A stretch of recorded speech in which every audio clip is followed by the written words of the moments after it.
Nowhere on any map accessible to mortals will you find the name Linksea Town. Like a drop of morning dew forgotten on an ancient forest leaf, it only refracts a faint yet genuine glow under certain moonlight. Nestled in the embrace of the sleeping mountains and the whispering forest, a stream called Silver Light winds through the town centre like a soft satin ribbon. Its waters are crystal clear, and it is said that on nights of the full moon, the reflections of stars can be seen flowing among the pebbles at the bottom. The architecture of Linksea Town is not built from the bricks, stones, or timber commonly used by mortals, but rather intertwined with nature itself. The walls of the houses are living, gnarled trunks of ancient trees. The roofs are covered in thick, velvety moss.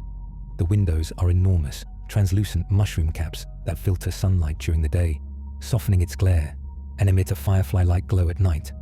The air is perpetually filled with the mingled fragrance of damp earth, humus, and unnumbed blossoms, a scent capable of soothing even the most restless soul.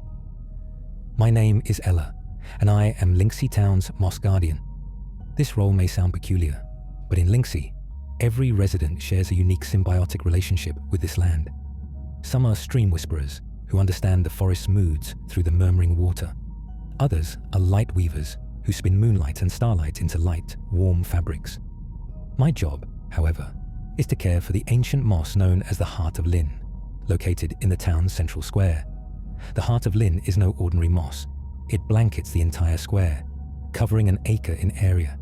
Its color isn't a uniform emerald green, but shifts with time, weather, and the very pulse of the forest. On clear mornings, it glows like tender sprouts. At dusk, it takes on the golden hues of the setting sun, and on rainy nights, it deepens to the color of ancient pools, flickering with tiny phosphorescent lights. The townspeople believe the Heart of Lynn is the nerve ending of the entire whispering forest. Every shift in its color, every subtle pulse, foretells the slightest changes deep within the woods. My duty is to interpret these signals and ensure its vitality remains ever abundant and serene. Today is a typical afternoon in Linksea Town. Sunlight filters through the giant fern fronds, casting dappled patterns upon the Heart of Lynn. Barefoot, I tread upon the soft, resilient moss, feeling a gentle vitality seep through my soles and slowly infuse my body.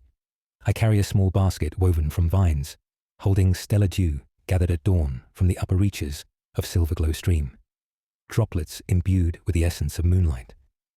Using a brush made from white bird feathers, I dipped it in the dew and gently, patiently swept across the moss's surface. This was a ritual demanding utmost focus and stillness. My breath had to synchronize with the moss's pulse, my heartbeat merging with the forest's whisper. As I brushed over a patch that glowed pale purple, a faint yet distinct sensation touched my fingertips. It wasn't the usual peaceful, soothing pulse, but rather a faint, discordant tremor, like a plucked string whose lingering resonance carried a hint of dissonance.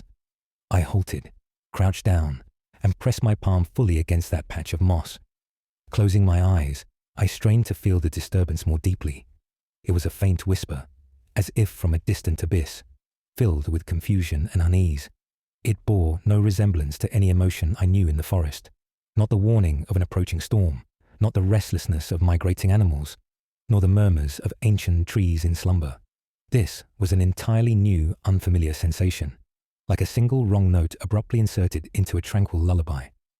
Though faint, it was enough to shatter the perfect harmony. I opened my eyes and studied the patch of pale purple moss. Its hue was duller than the surrounding area, its edges tinged with an almost imperceptible greyish-white, as if vitality were quietly draining away. This had never happened before on the Heart of Lynn. Across the square, old carpenter Finlean sat on his bench, carved from a single massive oak root, idly whittling a wooden songbird with a small knife. His snow-white beard fell to his chest, his eyes as deep as forest lakes. He too seemed to sense something, pausing his work to look up at me, his gaze questioning.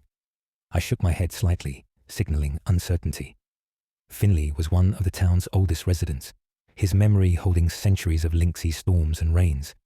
If even he felt unfamiliar, then perhaps something truly unusual was afoot. Just then, the evening bell hanging from the branches of the tallest watch tree in the center of the square rang without warning. It was not the melodious toll that usually announced sunset, but a short, muffled clang. The sound dissipated rapidly in the air, as if swallowed by some invisible force. Everyone in town stopped what they were doing and looked toward the evening bell in astonishment. That bell, cast by the lightweavers from metal that had gathered a century of starlight, only reacted to major disturbances in the forest. The unusual toll, combined with the discordant whisper emanating from the heart of Lynn, cast an unprecedented, faint sense of unease over Linksea Town like a thin mist. It wasn't fear, but a curiosity and restlessness toward the unknown, as if a tiny crack had appeared in the timeless, unchanging tranquility we had always relied upon. My intuition told me the source of this fissure lay hidden beneath the fading, pale purple moss of the heart of Lynn, and deeper within the forest, where the swallowed bell toll had pointed.